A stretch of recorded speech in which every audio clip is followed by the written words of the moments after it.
Next, we're going to take a look at some strengthening exercises for the upper cross syndrome. So we already did our stretches, now we'll get into some strengthening.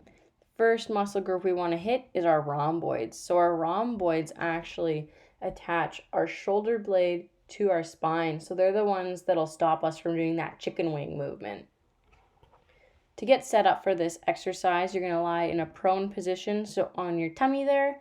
And then the first variation you can do for this exercise is, again, interlocking those fingers and then putting it right at the base of your neck there. So right in that middle part where it sits nice and comfortably.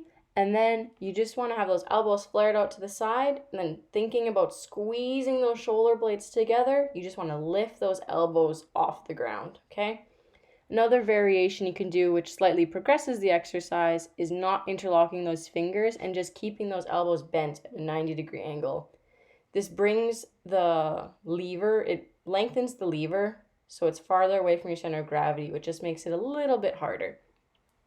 So you're going to keep the same momentum going, keeping that core nice and tight, hips on the ground, chest on the ground. You're going to do 10 reps. And you're going to do 1 minute rest in between and 2 sets of this.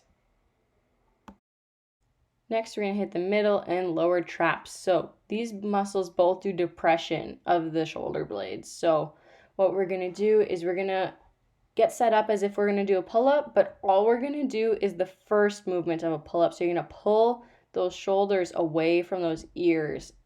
What you want to do here, keep that core super tight, and you're going to do 10 reps with 2 sets and a 1 minute rest in between. Lastly, we'll do the serratus anterior. So this muscle is responsible for protraction of the shoulder blades. So what we want to do is mimic that movement. A way we can do this is get into a kneeling position as if you're going to set up for a push-up. You want those hands to be directly under those shoulder blades, and all you're going to do is focus on pushing that upper back to the roof. Okay, that's that protraction movement right there when you come up.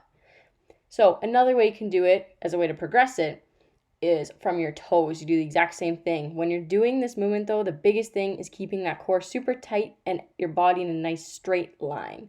So again, we'll do 10 reps of 2 sets with a 1 minute rest in between.